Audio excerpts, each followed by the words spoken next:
이보시오. 내 아주 신기한 경험을 했는데 말이요. 다들 내 이야기 한번 들어보시오. 요 며칠 으슬으슬 몸이 떨리는 것이 마치 학질이라도 걸린 듯하여 견딜 수가 없었습니다. 의원에라도 들렀으면 좋겠지만 없는 형편에 그럴 요량도 못 되고 해서 나라에서 운영하는 의료기관인 화리론에 찾아갔다. 그런데 무슨 병자가 이리 많은지 줄을 서서 기다릴 정도인지는 몰랐구려. 화린원에 신통한 치료법이 있다더니 사실이구나 싶었어. 헌데 그 치료법이라는 게 옷을 홀랑 벗기고 거적대기를 덮어주더란 말이지. 사내들만 있었기에 망정이지 참 민망한 풍경이 띠다 그려. 그리곤 한증소라 불리는 무슨 움막 같은 곳으로 들어갔는데 뜨거운 열기에 수증기가 자욱합디다.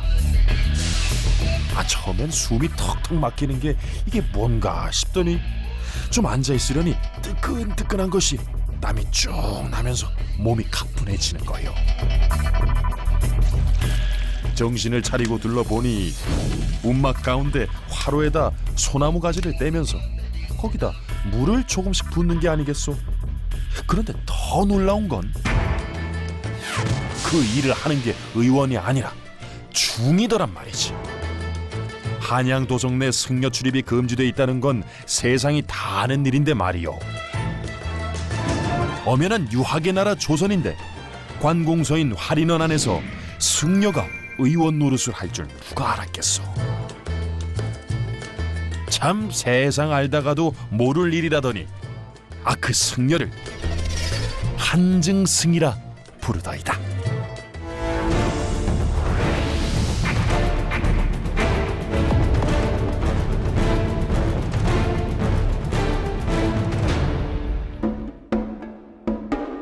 조선시대에도 지금의 찜질방 같은 한증소가 있었습니다.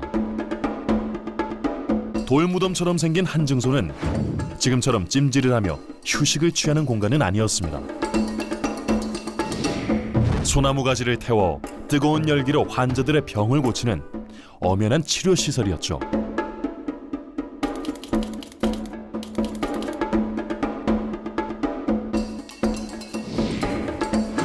그리고 이 한증소를 관리하던 사람들이 한증승이라 불리던 승려들이었습니다. 그런데 조선은 불교를 배척하고 유학을 국시로 삼았던 나라. 한양을 구성하던 각종 건축물에 유교의 덕목이나 가치가 담긴 이름을 지을 정도였습니다.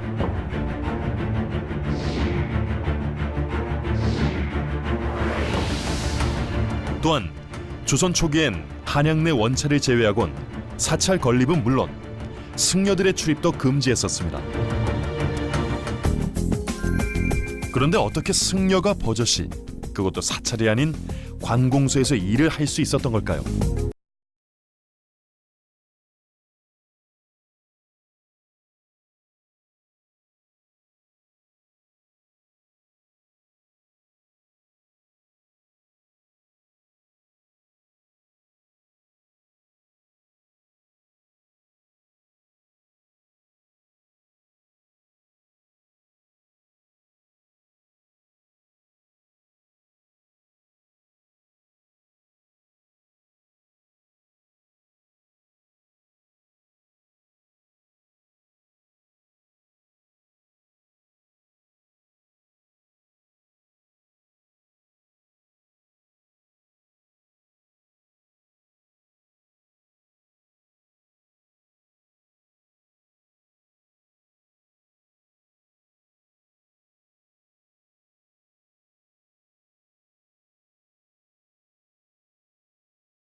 한증승도 바로 이런 경우였습니다. 화린원은 일반 백성들을 위한 의료기관이자 오갈 곳 없는 빈민을 돌봐주고 다양한 일을 처리하던 구휼기관이었습니다. 업무가 많고 다양하다 보니 전문적인 일손이 필요했는데 종교인으로서의 소명의식이 있었던 승려들이야말로 빈민구제 요원으로서 딱 맞는 인력이었던 겁니다. 그리고 화리논에는 매골승이라는 승려도 있었는데 치료받던 빈민이 사망하거나 한양 내 연고가 없는 사체가 발견되면 시신을 수습하고 매장하는 일을 담당했습니다. 당시 10만 명이나 몰려 살던 한양 역시 전염병과 병사를 비롯해 다양한 사고사 등 사체를 수습해야 하는 일이 많았습니다. 그러다 보니 매골승 모집 공고를 낼 정도였는데요. 매장을 많이 한 매골승에게는 관직을 하사하기도 했답니다. 아무튼 조선왕조실록에도 한증소에 관한 이야기가 종종 언급이 됩니다.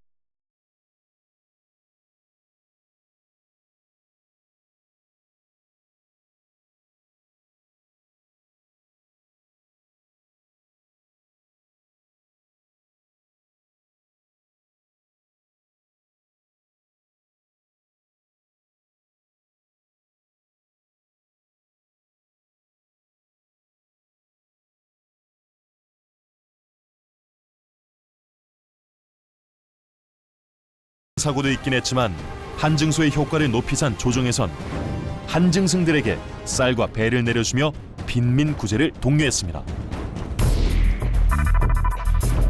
그리고 원래 동화린원과 서활린원에 하나씩 설치돼 있던 한증소에 이용자가 넘치면서 일반 백성용과 천민용 그리고 여성 전용 등 세 군데로 늘어나게 됩니다. 또한 석탕자라는 욕탕도 생겨 보다 쾌적하게 치료를 받을 수 있게 되었죠. 그리고 이 모든 것이 무료였습니다.